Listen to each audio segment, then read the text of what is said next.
Halo Sobat Sehat semua, Assalamualaikum warahmatullahi wabarakatuh. Salam jumpa kembali dengan saya Sugito di channel Berbagi Sehat. Channel edukasi dan motivasi seputar asam lambung, GERD, anxiety psikosomatis. Berdasarkan pengalaman saya sebagai orang yang pernah menderita asam lambung, GERD, anxiety psikosomatis dalam waktu yang cukup lama. Dan Alhamdulillah sekarang sudah sembuh. Harapan saya khususnya kepada teman-teman yang masih dalam penderitaan asam lambung, GERD, anxiety psikosomatis setelah menonton video ini akan dapat tersugesti dan termotivasi untuk dapat cepat sembuh. Saya bisa sembuh, insya Allah teman-teman pasti juga bisa sembuh. Badai pasti berlalu. Baiklah teman-teman, pada kesempatan kali ini saya akan berbagi seputar asam lambung, GERD, anxiety psikosomatis dengan topik solusi mengatasi cemas dan takut mati. Baiklah teman-teman ya, sebelum saya lanjutkan, tolong yang belum subscribe channel ini, klik subscribe dan loncengnya supaya teman-teman tidak ketinggalan konten video-video berikutnya. Dan jika suka, klik like, selalu bagikan ke sosial media teman-teman. Semoga bermanfaat buat kita semua.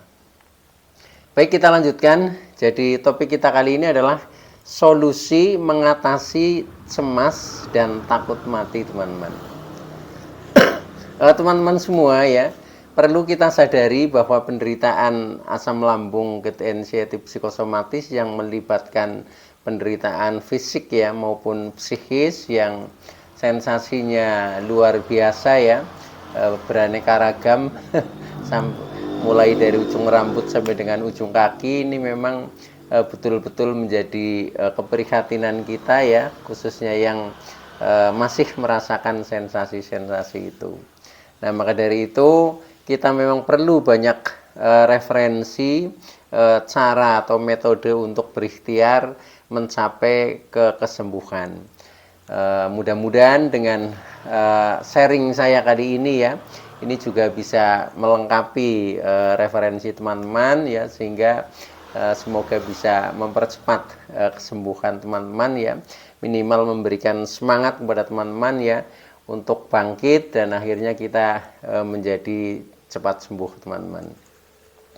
Nah baiklah, jadi sesuai dengan tema kali ini ya, yaitu solusi mengatasi cemas ya atau anxiety dan takut mati, karena puncak daripada kecemasan itu adalah perasaan takut mati ya. Nah itu yang saya alami itu seperti itu ya. Jadi yang namanya sensasi yang bersifat psikis ya, ini sebenarnya sensasi bersifat psikis ya. Jadi yang berhubungan dengan pikiran, hubungan dengan mental ya, berhubungan dengan emosi dan berhubungan dengan perasaan kita ya.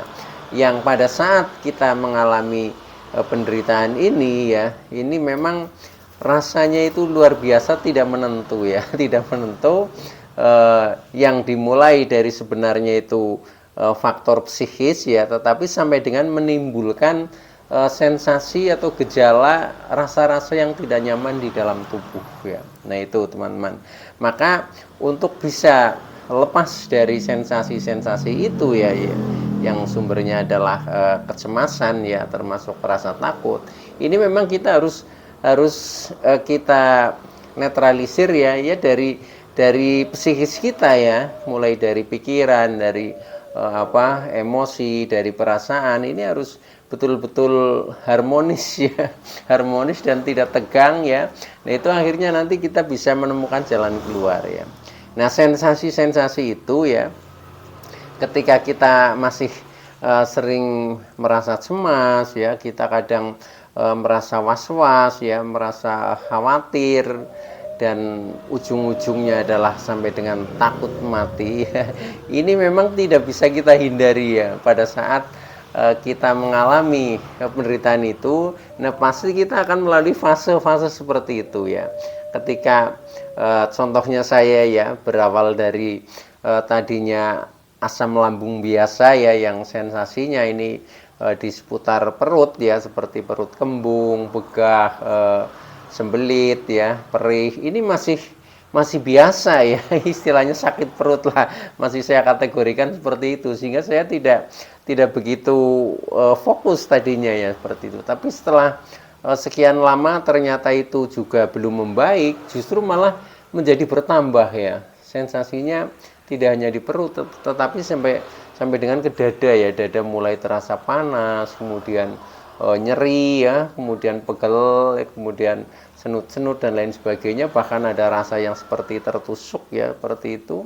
Kemudian sampai di punggung juga pegel-pegel. Nah ini dimulai setelah asam lambung itu sering naik ya, sering naik dari lambung ke kerongkongan ya, yang letaknya di seputar dada ya. Ini menjadikan GERD teman-teman ya. Jadi ada reflux lah, arus balik dari lambung naik ke atas ya, atau ke kerongkongan. Nah itu sensasinya Masya Allah luar biasa ya. Jadi rasa apa saja itu ada ya. Nah itu sampai membingungkan sekali di situ ya. Karena apa? Karena kita juga sudah mencoba minum obat, kadang perubahannya juga belum langsung ada perubahan yang signifikan. Akhirnya kita menjadi tambah kacau. Nah di dalam kekacauan pikiran itu, nah akhirnya memunculkan kecemasan ya, atau cemas itu ya. Cemas itu ya kondisi yang khawatir ya, yang was-was terhadap diri kita ya, yang berhubungan dengan kesehatan itu ya. Nah akhirnya muncaknya sampai dengan kita takut mati ya. Karena apa? Ya karena rasanya yang luar biasa itu, seperti itu. Nah satu hal ya, yang pertama dari hanya cemas ya. Nah itu juga sudah menambah sensasi ya, karena dari kecemasan yang selalu timbul itu juga kadang memicu asam lambung menjadi sering naik juga ya. Nah ketika asam lambung naik akhirnya juga terjadi GERD. Nah akhirnya kecemasan makin tebal ya, makin susah dihilangkan. Nah setelah seperti itu, karena rasanya luar biasa ya, yang namanya orang cemas, yang namanya orang takut itu ya, termasuk badan menjadi lemas ya, jalan saja kadang sempoyongan, kemudian tidak bertenaga ya, gerak sedikit ini rasanya sudah capek sekali. Jangankan gerak ya, ngomong seperti ini saja itu dulu itu capek ya, sehingga waktu itu ya untuk ngomong itu ya volumenya lirik lah ya, lirik volumenya kecil, kadang jadi males untuk ngomong gitu ya. Nah itu karena memang kondisinya seperti itu teman-teman ya. Nah itu ternyata pemicunya itu adalah kecemasan ya, kecemasan yang meningkat ya, sampai dengan selalu keliengan ya, kemudian mata buram ya, kemudian telinga berdenging. Wah ini yang menjadikan semakin takut teman-teman ya.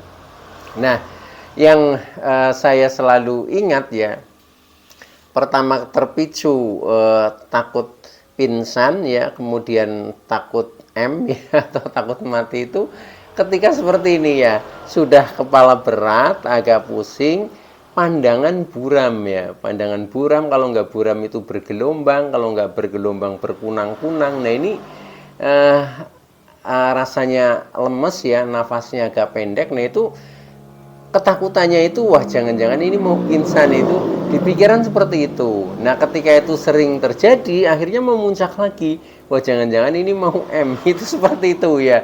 Nah itu yang menjadikan kadang kita sampai istilahnya apa ya, ya takut mati mendadak. Itu pun terjadi seperti itu teman-teman ya. Tetapi sebenarnya setelah kita memahami ya, ini adalah sebenarnya ketakutan oleh pikiran kita sendiri ya. Jadi karena pikiran kita itu penuh dengan ilusi dan halusinasi yang sebenarnya salah ya, itu. Nah itu akhirnya menimbulkan seperti itu teman-teman ya. Maka dari itu ya kita sadari saja ya, bahwa kecemasan, rasa khawatir, rasa was-was ya, rasa takut ya, terutama takut mati, itu sebenarnya hanya ilusi teman-teman ya. Jadi yang ditakutkan itu tidak akan terjadi ya. Tidak akan terjadi. Buktinya saya sampai dengan saat ini juga baik-baik saja ya, walaupun sudah mengalami fase-fase seperti itu. Nah oleh karena itu, setelah saya mengalami seperti itu, kemudian saya ini ya sharing dengan teman-teman, kemudian juga saya belajar dari referensi-referensi lain. Akhirnya menemukan solusinya teman-teman ya. Jadi solusi mengatasi cemas dan takut mati itu. Nah, setelah saya menemukan itu, kemudian saya mencoba saya praktekkan. Ya. Saya praktekkan. Nah, ternyata menjadi semakin membaik ya, semakin baik. Minimal rasa takutnya agak hilang. Oh, sekarang sudah enakan badannya itu seperti itu. Karena tadinya kan yang namanya orang masih dalam ketakutan itu tubuh aja dingin nih, tubuh dingin apalagi yang namanya kaki dan telapak tangan ini kalau dipegang juga dingin. Nah itu juga menjadi semakin menakutkan. Kenapa sekarang jadi dingin sekali, terus keringat juga nggak pernah keluar walaupun kita sudah mencoba bergerak. Waduh, ini menjadikan semakin takut teman-teman. Tapi sebenarnya yaitu yang namanya orang cemas itu pasti pertama lemes ya, kemudian keringat dingin keluar, itu seperti itu. Kemudian kadang berdebar-debar, napas pendek, pusing, itu pasti seperti itu ya. Nah, itu karakter daripada sensasi kecemasan ya. Nah, oleh karena itu setelah kita memahami, nah akhirnya kita bangun ya, kita bangun sebenarnya apa sih yang membuat kita cemas itu seperti itu.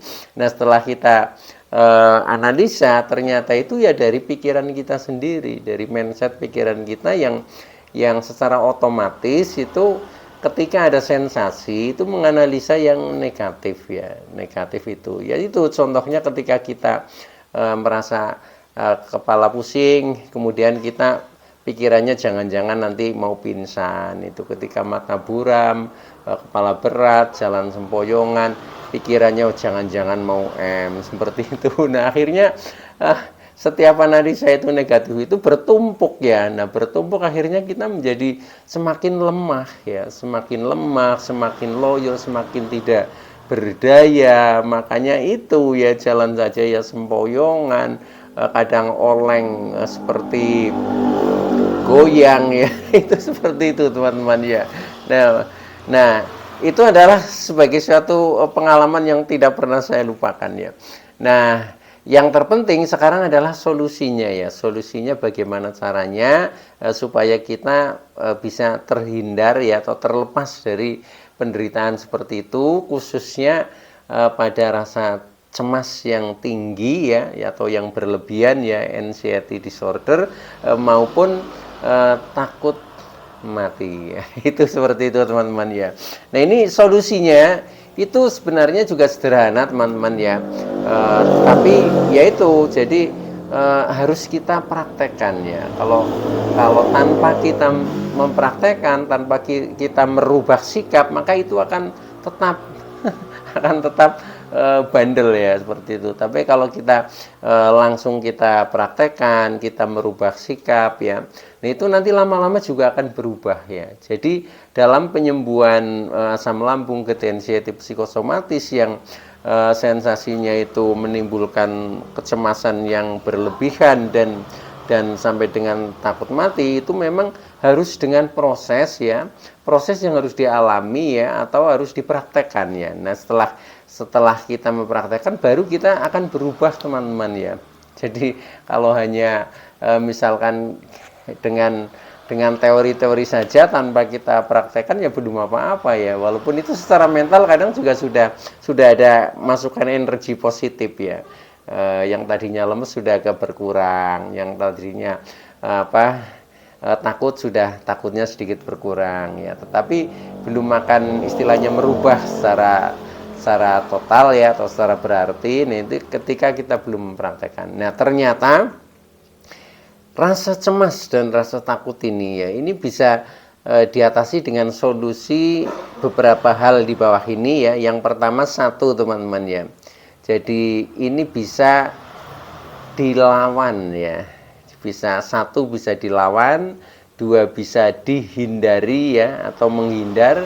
Yang ketiga bisa berdamai ya dengan rasa cemas dan takut. Yang keempat bisa pasrah ya, dan yang kelima bisa melalui meditasi. Itu ya. Oke ya. Jadi yang pertama yaitu dengan solusi yaitu bisa dilawan ya. Bisa dilawan yaitu rasa cemas yang tinggi ya, termasuk rasa takut itu harus kita lawan teman-teman ya. Nah, bagaimana cara melawannya? Ya pertama kan kita mengetahui ya, wah ini saya sedang cemas. Pertama seperti itu dulu ya, seperti itu dulu. Nah, kemudian katakan ya, saya tidak apa-apa, saya tidak cemas, saya baik-baik saja, saya sehat walafiat. Seperti itu dulu ya. Nah, setelah itu dikatakan ya, nah kemudian kita mencoba melawannya. Bagaimana caranya melawan? Yaitu dengan kita merasionalkan ya. Merasionalkan contohnya begini. Ketika kita jalan saja masih oleng, masih sempoyongan, masih selalu pusing-pusing, itu kan kecemasan kita kadang takut ya, takutnya takut pingsan ya, masih di situ. Nah, kemudian yang akhirnya sih nanti sampai ke takut M. Nah, itu ya sudah, kita harus kita rasionalkan. Saya tidak akan pingsan ya, karena apa? Karena contohnya ketika saya dicek dokter, organ tubuh saya normal, baik-baik saja, contohnya seperti itu. Kemudian apalagi saya sudah makan, sudah minum yang cukup ya, sejatinya saya juga orang sehat. Nah ini kalimat-kalimat yang melawan ya, itu seperti itu. Nah kemudian ketika kita masih merasa takut mati, melawannya bagaimana Pak? Nah itu juga harus dirasionalkan juga ya. Jadi kita tidak perlu istilahnya takut M ya, atau takut mati ya. Karena apa? Karena kita paham betul ya, paham betul dan yakin bahwa kematian itu adalah rahasia Allah ya, rahasia Allah. Jadi tidak tergantung kepada penyakit ya, tergantung kepada penyakit. Faktanya contohnya ada orang yang sudah sakit parah ya, kemudian mereka juga bisa sembuh, akhirnya normal kembali ya. Tetapi sebaliknya, orang yang kelihatannya sehat ya, sewaktu-waktu bisa mati mendadak. Nah itu artinya kematian itu memang mutlak ya. Mutlak itu adalah hak Allah yang menentukan. Makanya kita sebut sebagai rahasia Allah yang tidak perlu kita takuti. Karena apa? Karena semua orang juga pada akhirnya akan mengalami kematian itu. Nah cuma dengan seperti itu nanti kita juga ini apa ya, berikhtiar ya, karena kita memang inginnya sembuh, ingin sehat ya. Ini juga harus kita bangun semangat kita ya, tetapi kita tidak perlu takut terhadap kematian, karena itu memang hak Allah ya, jadi rahasia Allah gitu, seperti itu saja. Nah dengan seperti itu maka akan mengurangi rasa-rasa takut itu ya. Jadi istilahnya kita lawan dengan argumen kita yang positif, yang lebih kuat, seperti itu caranya teman-teman ya. Nah itu yang pertama ya. Nah kemudian yang kedua, rasa cemas yang tinggi, rasa takut yang tinggi ya, yang akhirnya mempengaruhi rasa-rasa di badan menjadi tidak nyaman ya. Nah ini juga bisa dihindari ya. Tips yang kedua itu dihindari atau kita menghindar ya. Nah caranya bagaimana menghindar? Ya contohnya misalkan ya, kan ketika kita mendengarkan berita-berita yang mengerikan ya, contohnya berita duka ya, berita kematian, kan kadang kita langsung seperti kesetrum lah ya, langsung menjadi tidak berdaya, seolah-olah yang dihayati oleh diri kita itu kita mau seperti itu, mau ikut M juga, itu kan seperti itu rasanya. Nah akhirnya reaksinya tubuh menjadi lemes ya, kemudian nafas pendek, pusing, nggak karuan lah, pokoknya seperti itu ya. Saya juga sudah mengalami seperti itu sehingga saya bisa ngomong seperti itu teman-teman ya. Nah itu ketika terjadi seperti itu kan kita sebenarnya bisa menghindar ya. Ketika ini kan biasanya dengar dari informasi ya, informasi mungkin lewat ya orang yang bercakap-cakap ya itu, atau mungkin dari berita-berita di HP ya. Nah itu usahakan kita hindari teman-teman ya. Nah menghindarinya bagaimana? Ya ketika ada orang sedang bercerita tentang kematian, lebih baik kita minggir lah. Jangan ikut gabung ya, sehingga kita tidak menjadi, istilahnya tidak mendengar lah seperti itu ya. Walaupun mendengar tapi hanya sedikit kan juga kecemasannya sedikit, itu seperti itu. Atau mungkin ketika di HP ya, sekarang kan banyak di grup-grup WhatsApp misalkan ya, itu kan sering ada postingan-postingan yang mengerikan ya, apalagi kemarin pada waktu masih COVID ya di tahun 2021 ya, 2021 itu. Nah, itu kan sering sekali di postingan itu ada gambar ambulan bawa mayat dan lain sebagainya. Nah, itu juga sama akan mempengaruhi kecemasan kita dan ketakutan kita menjadi naik. Nah, itu juga hindari. Saya kalau membuka HP kok ada berita-berita seperti itu, langsung saya hapus ya itu. Saya hapus itu daripada menjadikan masalah ya di dalam perasaan kita itu. Nah, itu contoh-contoh menghindar teman-teman itu ya.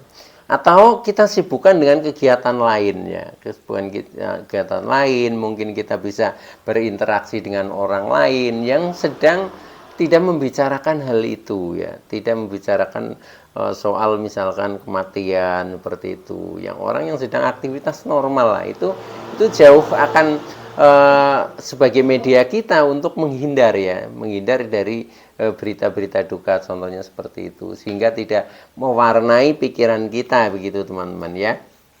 Oke, itu yang kedua, jadi bisa menghindar ya, menghindar. Kemudian yang ketiga ini bisa berdamai ya, bisa berdamai. Nah, ini memang untuk berdamai ini langkah pertama itu kita menerima ya, menerima apa adanya sesuai dengan berita seperti itu. Yaitu contohnya ketika kita memiliki kecemasan yang tinggi, ya udah kita terima saja ya, walaupun kita merasa cemas, saya baik-baik saja, saya tidak apa-apa, seperti itu ya.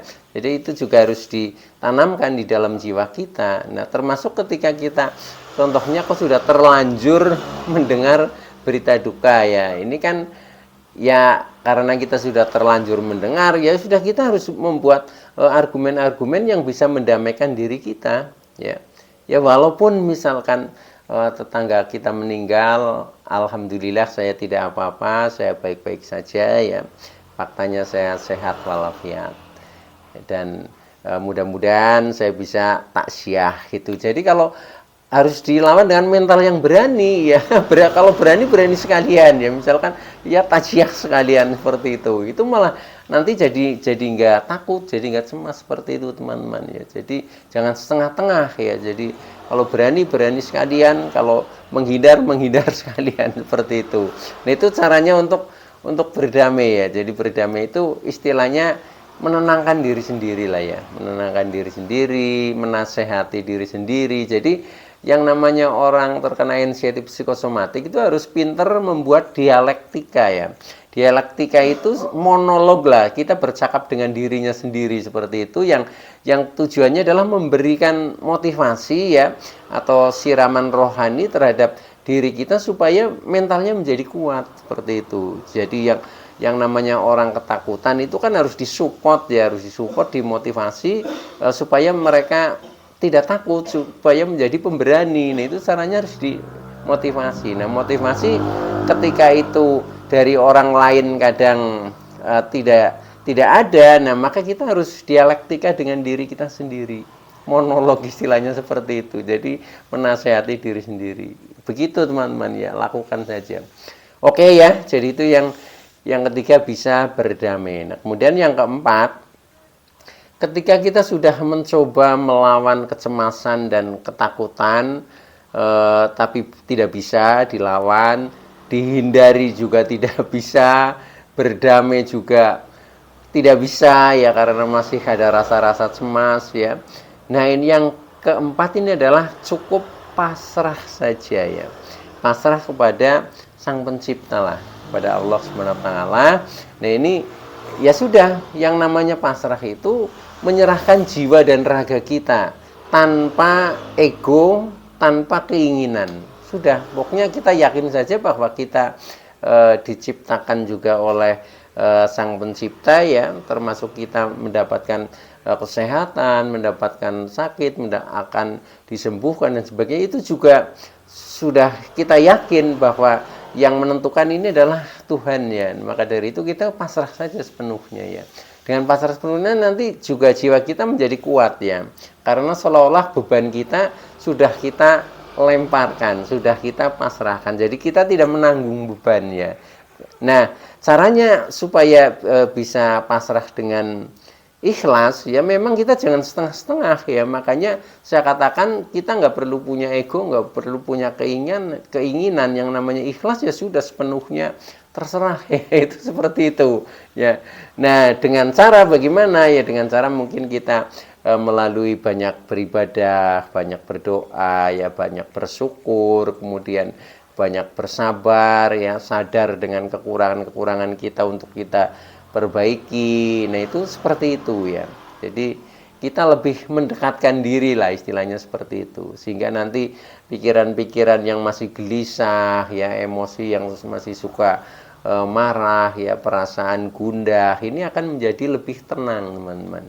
Nah, ketika pikiran, kemudian emosi, perasaan ini sudah tenang, sebenarnya itu kecemasan itu akan normal, teman-teman. Itu ya, itu. Nah, itu yang keempat, jadi pasrah ya. Nah, kemudian yang terakhir, yang kelima ini adalah kita bisa lakukan meditasi ya. Lakukan meditasi untuk menghilangkan kecemasan dan ketakutan. Nah, apa itu meditasi? Adalah untuk menenangkan ya, menenangkan pikiran, perasaan ya, dan tubuh kita ya, jauh menjadi lebih tenang dan bisa membangun koneksi antara diri kita dengan Sang Pencipta. Nah, caranya bisa dengan mungkin melalui berzikir ya, melalui olah nafas ya, yang seperti sering saya sampaikan, nafas itu penting ya, karena yang namanya orang hidup ini memang kan unsur pertama nafas ya, maka kita mencoba menikmati nafas ya gitu. Nah, dengan seperti itu nanti akan ada harmonisasi antara tubuh ya dengan perasaan dan dengan jiwa kita atau pikiran kita dan dengan Sang Pencipta. Ketika itu sudah harmonis ya, itu sebenarnya tubuh akan baik-baik saja, kecemasan juga akan normal. Maka lakukan saja itu meditasi, teman-teman. Baik ya, itu dulu yang bisa saya sampaikan. Kurang lebihnya mohon maaf ya. Terima kasih atas like, subscribe, dan komennya. Mudah-mudahan teman-teman yang masih dalam penderitaan asam lambung ketensiatif psikosomatis akan segera sembuh. Saya bisa sembuh, insya Allah teman-teman pasti juga bisa sembuh. Badai pasti berlalu. Oke, terima kasih. Wassalamualaikum warahmatullahi wabarakatuh.